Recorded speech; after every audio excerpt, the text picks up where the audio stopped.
Sáquennos de aquí. Entrevista a María Simma. Nicky Elch. Editorial. Gratis lo recibiste, gratis ofrécelo. Dedicado con amor a todos aquellos que aún han de experimentar el amor de Dios.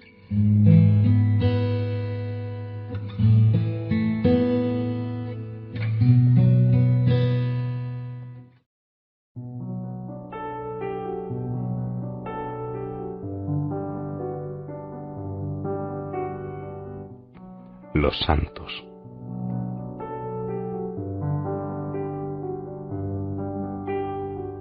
¿Juegan los santos algún papel importante para las benditas ánimas del purgatorio? San José puede ayudarnos a evitar el purgatorio, y deberíamos pedirle constantemente a los santos a quien tengamos devoción que intercedan por las personas queridas que se encuentran allí. Las oraciones de los santos ayudan mucho a quienes están en el purgatorio. El santo patrono de las almas del purgatorio es San Nicolás de Tolentino. ¿Mencionan las almas del purgatorio a los santos alguna vez? No, hasta el momento no me los han mencionado de manera específica, pero sí mencionan a los ángeles, y en especial a San Miguel, que es tan importante. ¿Qué les diría a los cristianos que se cuestionan la importancia de los santos? Les diría que ignorarlos es una pérdida inmensa. Si leemos sobre su vida y sobre lo que hicieron, fortaleceremos nuestra fe. Muchas historias de santos hacen que los libros contemporáneos de cualquier tipo parezcan ridículos, se lo aseguro. Dios tiene buenas razones para darnos a los santos, y es muy necesario y fructífero pedir su intercesión por nosotros o por otras personas. Si nos apoyamos en ellos, contaremos con unos abogados poderosos cuando nos encontremos ante el trono de Dios. ¿Hay santos que viven entre nosotros en la actualidad? Sí, muchos. En estos tiempos en los que vivimos, tan peligrosos e inestables de tanto pecado, la gracia de Dios abunda, y eso hace que haya muchos santos.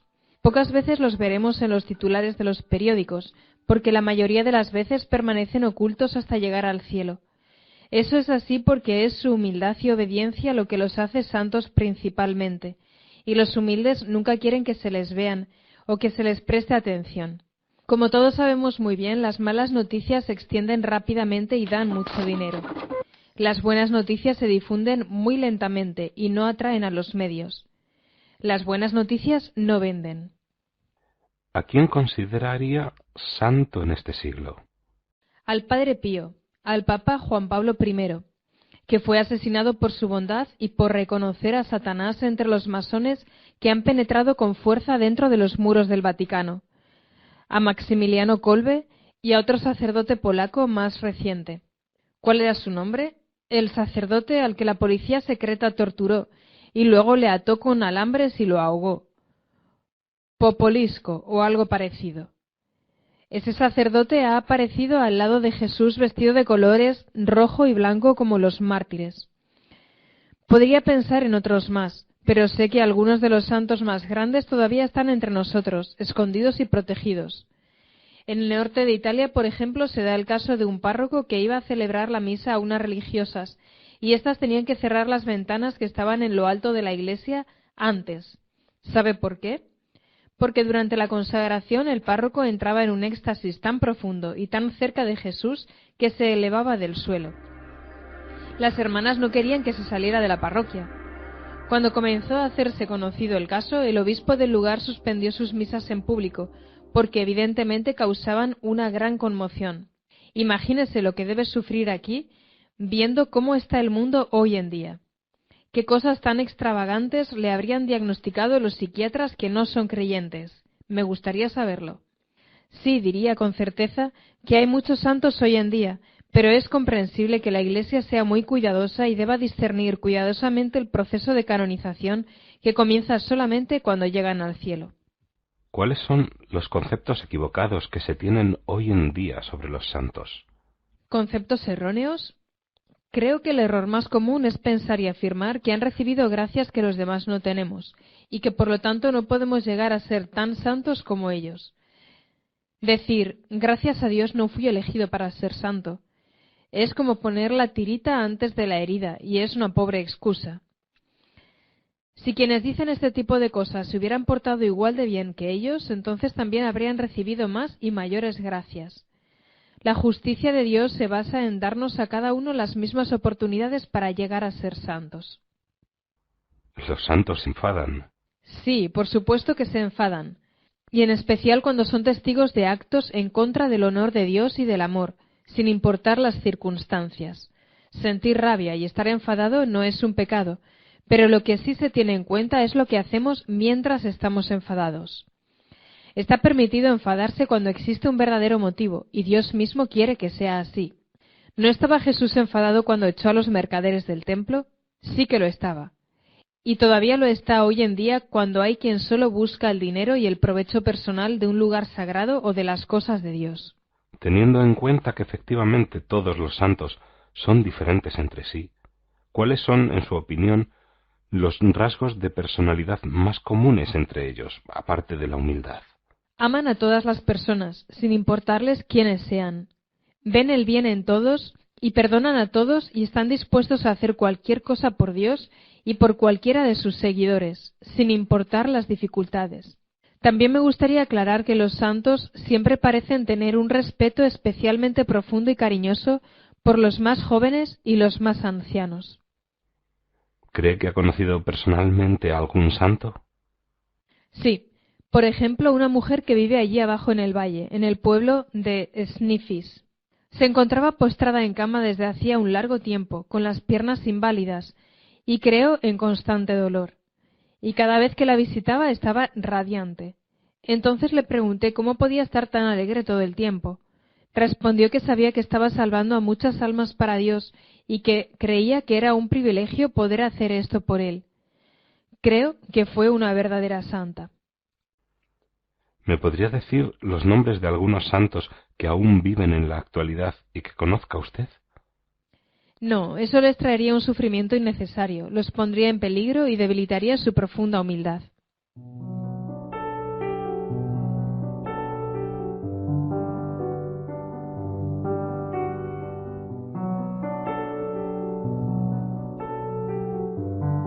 Enseñanzas de la Iglesia y de la Biblia.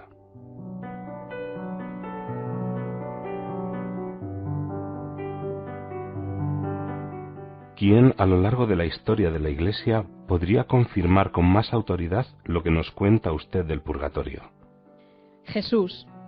En el Evangelio de San Mateo Jesús dice: «Te aseguro que no saldrás de allí hasta que hayas pagado el último centavo».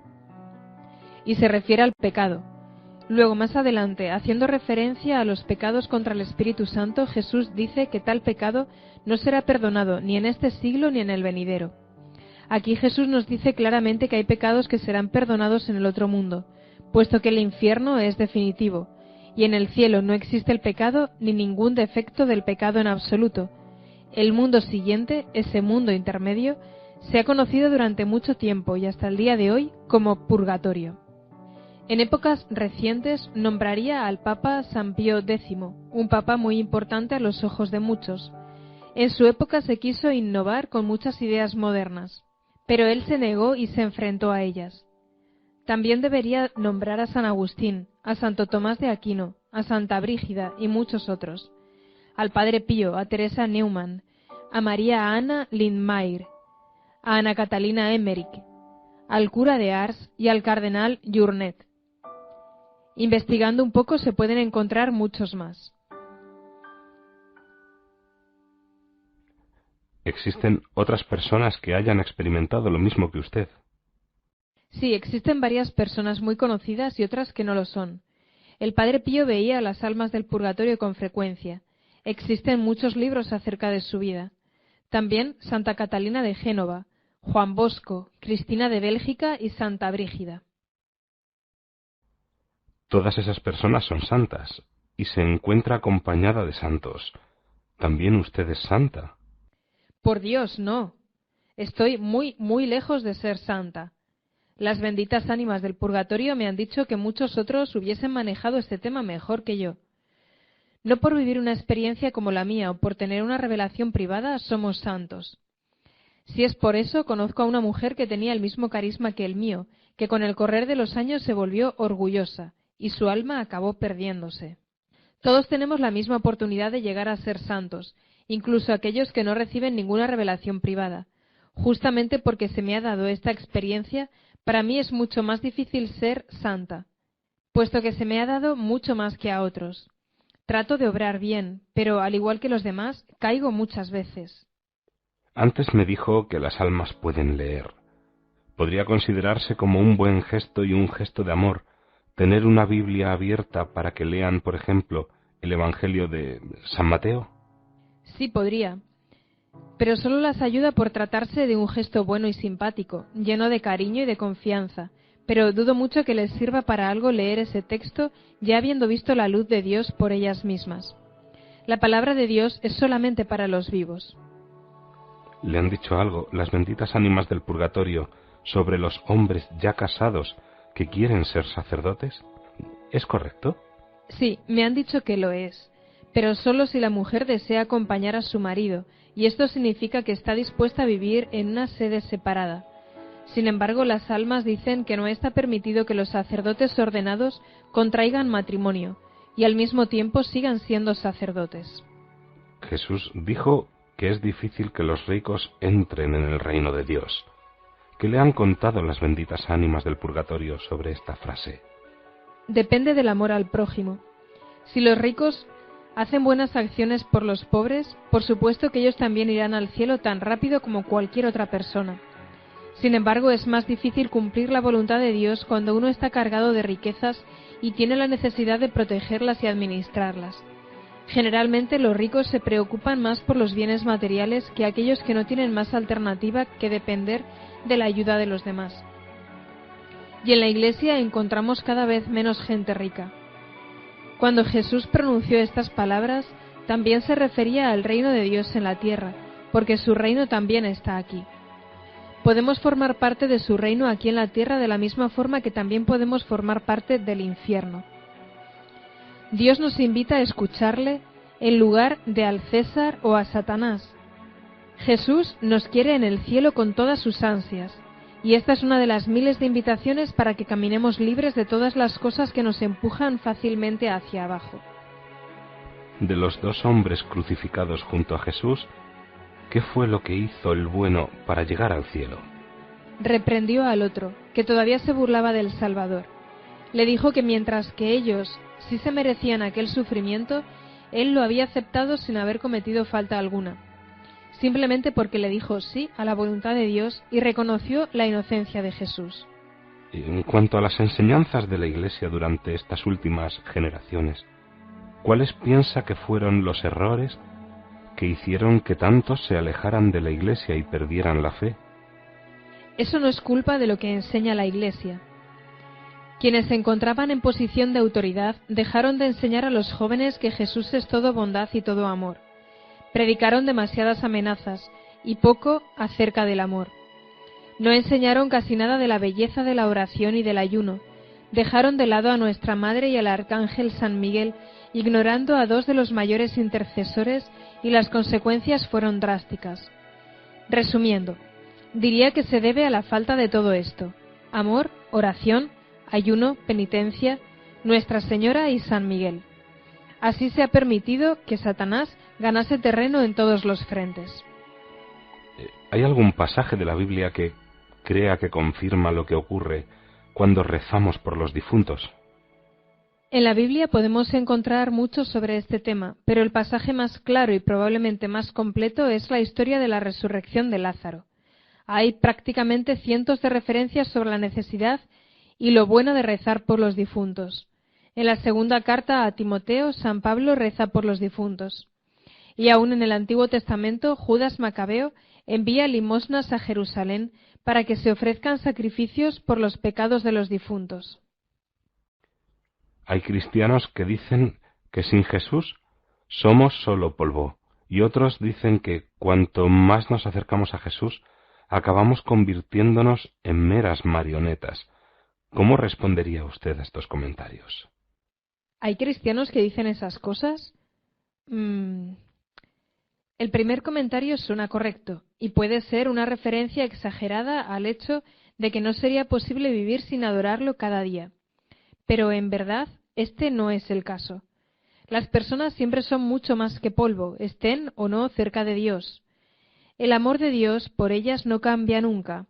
Su amor permanece siempre infinito, y sólo ese amor es lo que hace que cada persona sobre la tierra sea infinitamente más que el polvo. El Padre Pío dijo que Dios valora cada alma mucho más que al universo entero.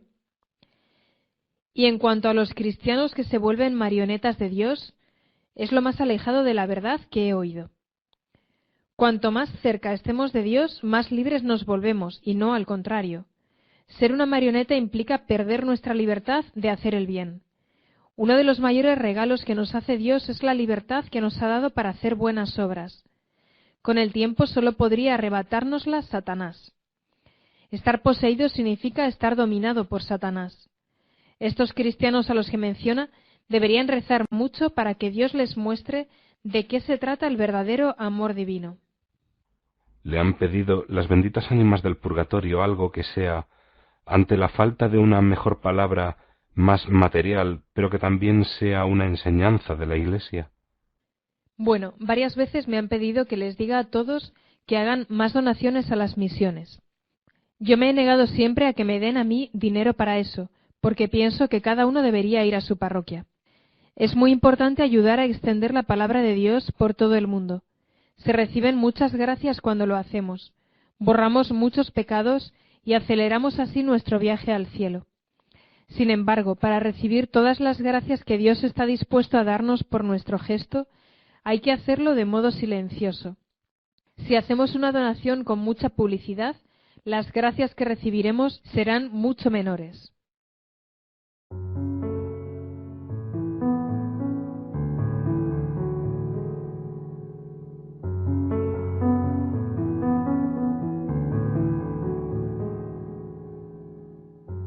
Algunas personas dicen que no podemos intentar cambiar a los demás, solo podemos cambiarnos nosotros mismos.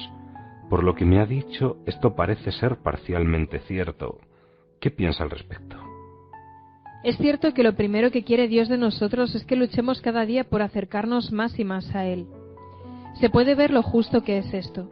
Todos tenemos las mismas oportunidades de mejorarnos a nosotros mismos, pero lo que Dios nos ha dado no termina ahí. Dios nos ha dado como poderosos intercesores a María, a los ángeles, a los santos, a las almas del purgatorio y a cada uno de nosotros. Cuando enumeramos todo lo que Dios nos brinda, observamos que podemos hacer que sucedan cambios en las circunstancias de los demás y así, en consecuencia, cambiarán su forma de ser. Y también tenemos la responsabilidad de ayudarles. Se trata solamente de una muestra de amor hacia nuestro prójimo, especialmente cuando Dios quiere también que amemos e invoquemos intercesores para nuestros enemigos. Con amor podemos ayudar a que nuestros enemigos cambien de comportamiento solamente reconociendo nuestros propios pecados y pidiéndole a Dios que intercedan por ellos. Tengamos un poco de fe, insistamos en seguir amando, pidámosles cosas a los amigos de Dios y le aseguro que muchas de esas personas sin amor cambiarán su forma de ser.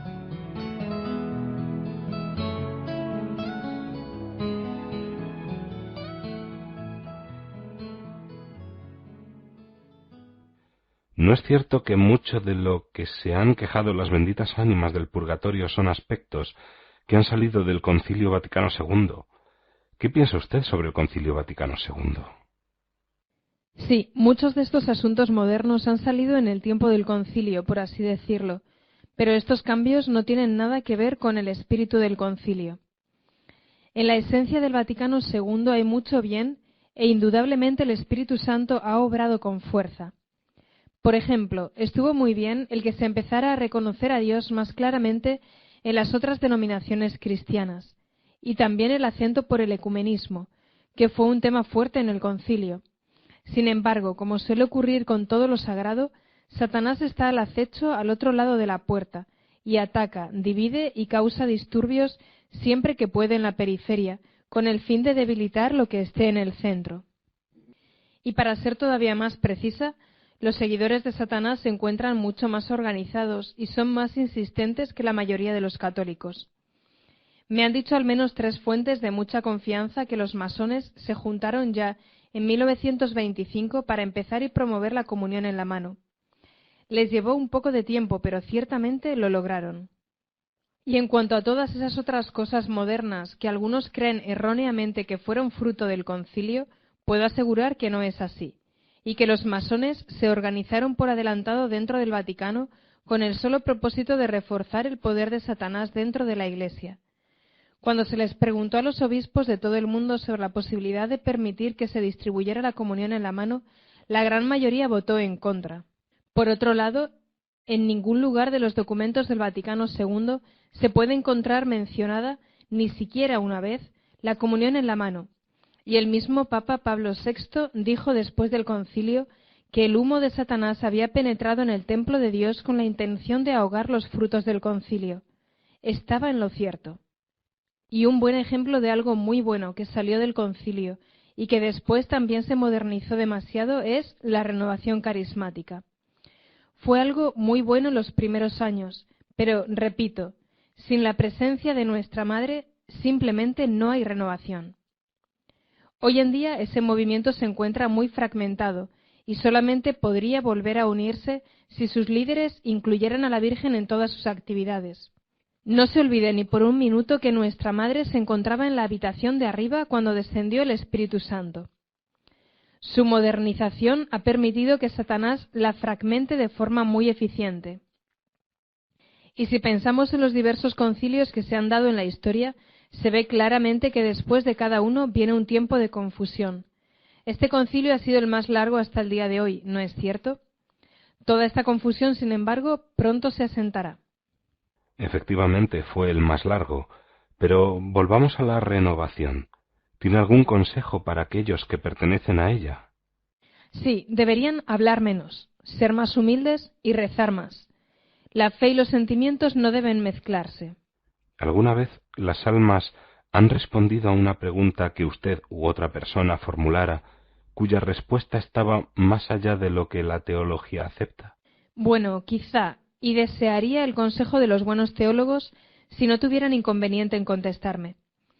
Recuerdo que alguien preguntó una vez si solo los niños abortados van al limbo, en vez de al purgatorio, o directamente al cielo, o si también van allí los niños que nacen muertos y los más pequeños por falta de oración.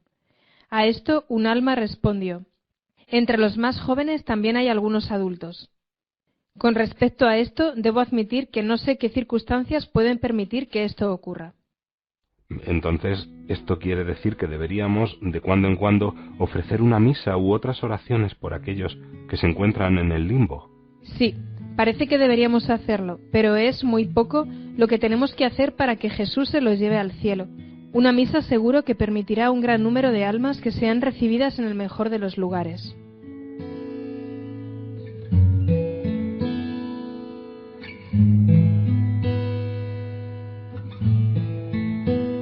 Sáquennos de aquí. Entrevista a María Sima. Nicky Elch. Editorial.